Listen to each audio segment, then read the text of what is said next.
এক ভাইয়ের প্রশ্ন। আসসালামু আলাইকুম ওয়া রাহমাতুল্লাহি ওয়া বারাকাতুহু। সালাম। সম্মানিত শায়েখ, বর্তমানে দেশে হিন্দুত্ববাদী জঙ্গি সংগঠন ইসকন মুসলিমদের বিরুদ্ধে সন্ত্রাসী কর্মকাণ্ড করছে। এই পরিস্থিতিতে মুসলিমদের কি করা উচিত? জাযাকাল্লাহু খায়রান। لتجدن أشد الناس عداوة للذين آمنوا اليهود والذين أشركوا। মুমিনদের সবচেয়ে বড় শত্রু হচ্ছে ইহুদিরা, এরপরে যারা শিরিক করে। আমি এর আগে বলেছিলাম, যখন বলছে যারা ইহুদি ওদের নাম দিয়ে বলছেন, আর এখানে বলছে অল মুশরিকিন বলে নাই, মুশরিকরা বলে নাই, বলছেন যারা শিরিক করে। সে মসজিদে বসে করুক, খানকায় বসে করুক, আওয়াজ মাহফিলে করুক, মাদ্রাসায় করুক, আর পূজা মণ্ডপে গিয়ে করুক।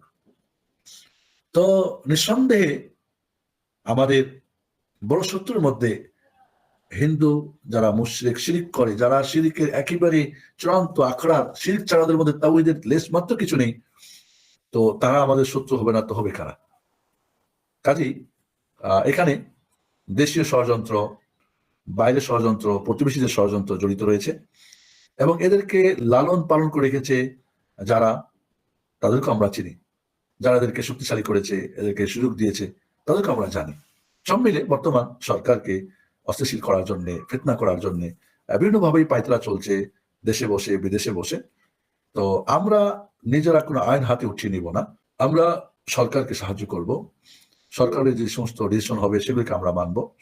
একান্ত যদি কোথাও তারা কোনো ব্যক্তির প্রতি হামলা করে, তাহলে আত্মরক্ষার জন্য যতটুকু করা সেটা অবশ্যই করবে। তবে আমরা কোনো জ্বালাও পোড়াও বা তাদের মন্দির ভাঙা বা তাদের প্রতি কোনো করা না।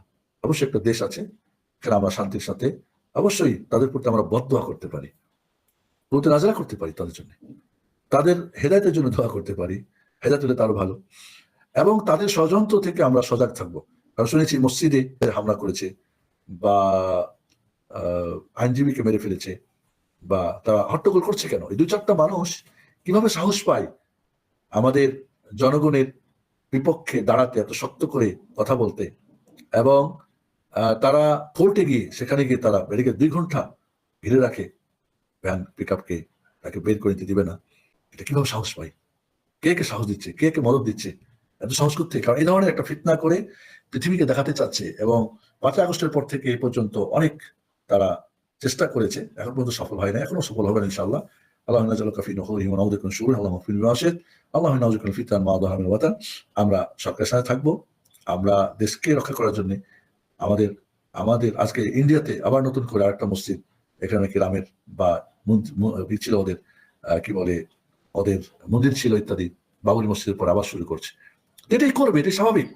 কাফের মুশরিকরা কখনোই আমাদেরকে ভালোবাসবে না, কিন্তু দুঃখজনক হলো নামধারী কিছু মুনাফিক মুসলিম যারা তাদেরকে ভালোবাসে, তাদেরকে ওপর উঠানোর চেষ্টা করে।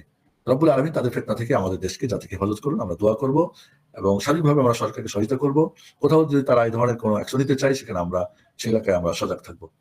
আল্লাহ আমাদেরকে এবং এই ঘরের এবং বাইরের যে শত্রু, আমাদের জাতীয় এবং বিজাতীয় শত্রু থেকে আল্লাহ আমাদের ইসলামকে, মুসলিমকে, আমাদের দেশকে, জাতিকে হেফাজত করুন, সে দোয়া করবো, এবং যথাসাধ্য আমাদের পক্ষ থেকে যেটুকু সরকারের সাহায্য করা দরকার সেটা আমরা অবশ্যই করবো। ধন্যবাদ।